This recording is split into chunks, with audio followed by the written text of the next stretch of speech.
This is Amy Laura Hall, and I want to explain my grading system in such a way that students don't have to read more prose, more words on a screen. I understand that a human voice might be more helpful than words on a screen at this point. Okay, so for Duke Divinity students, the first thing I want you to hear from me is thank you. Thank you for risking all of the heck, all of the details, all of the paperwork to apply as a student here. If you did not go through all of the difficulty, all of the paperwork to become a student at Duke Divinity School, then I would not be paid to do what I most love, which is to teach. I love teaching. I do not love teaching online, but I'm going to do my best this semester. And thank you for risking all the trouble to become a student. Also, I want to explain that I will not be grading your first few papers. There's a reason why I will be editing, but not grading your first few papers. In my experience of 21 years of teaching at Duke University, I've learned that the close reading method that I ask you to follow is not intuitive for most students. So it's my job the first month or so to help you figure out how best to write your best close reading.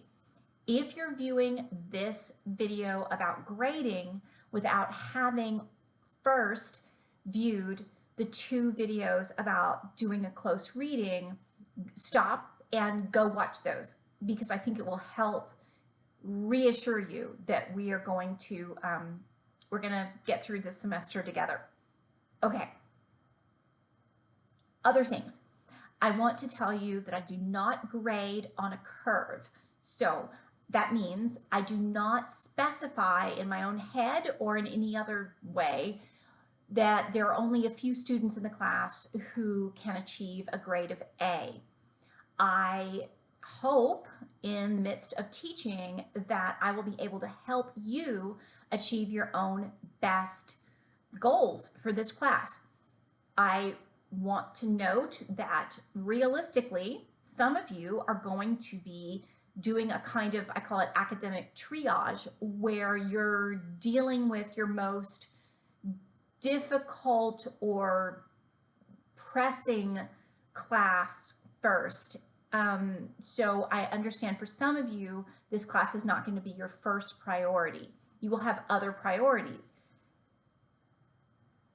I want to note something on that. For my students at Duke Divinity School, I want you to hear me say something very clearly. Some of the students I've had in my classes here who have made a C in my class have gone on to be very caring, effective, and amazing church leaders.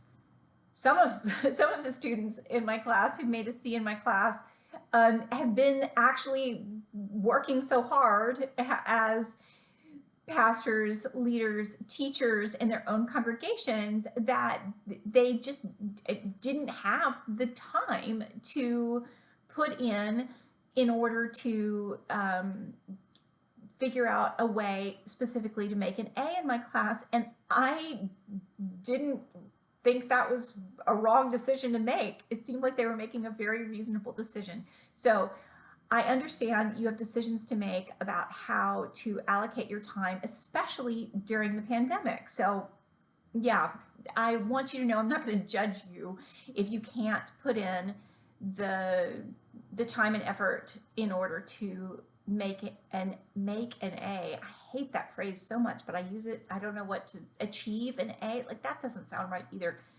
You understand, I hope, what I mean. I'm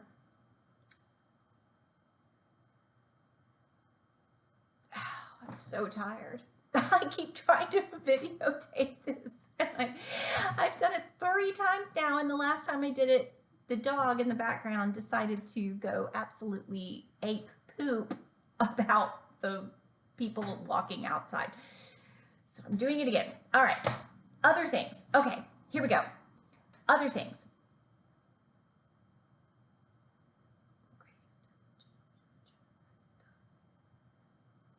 I think that might be about it. I also have recorded a video about participation in this class, so you should see that also. There's something else that's bothering me. Give me a second.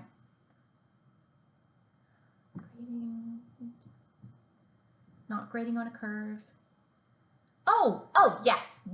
It's the reason why I was forgetting it is because this one is me asking you to do something to help me not waste my time. Okay, so if you are turning in a paper, and it really is going to be important for you to turn in papers on time or I'm not going to be able to teach online well. Okay, if you turn in a paper that you had to scoot in under the deadline, like you were like, get it in under the deadline, and you really did not spend much time on your paper, you need to let me know that at the top of your paper. Like you can just put as a little note at the very top of your paper, I really had to rush through this paper. And the reason I'm asking you to do that is because I have spent sometimes probably 4 or 5 times the amount of time editing papers that students actually, I've spent 5 times the amount of time that some students have spent writing their paper. I was spending that much time trying to edit their paper, and that's happened many times over my 21 years of teaching. So you need to let me know if you were basically calling your paper in, writing words as quickly as you could. I will understand that, and I'm not going to punish you for that, but I do need to know it so that I do not spend 5 times the amount of time that you spent editing your paper. So that's the one thing I will note regarding grading. Please don't waste my time. I think that's fair. Yeah, scary to note it, but it's true. It's true. Final thing, there are no stupid questions. You do not need to worry that you're asking a stupid question. I will risk telling you that I've got one funny story about a stupid question. So this was probably my 3rd year of teaching at Duke Divinity School, so around 2002 or so, yeah, 2002. A student made time to come by my office and asked me, what were your GRE scores, meaning the graduate record exam? I have a PhD from Yale, I'm just noting, but anyway, yeah, I have a PhD from Yale University. Anyway, he specifically asked me, what were your GRE scores? Because I'm thinking, you've done this, so I'm thinking I could do it too. If this student had been in a different demographic, I might have felt differently about the question, but that was a stupid question. I am trusting that you are not going to ask me what my GRE scores were. That's a stupid question. It was a stupid question, and it was stupid for him to ask me, and I've remembered it. It's a once in a career sort of stupid question. Yeah, I hope you got a kick out of that. I'm done. Over and out. And the dog didn't bark.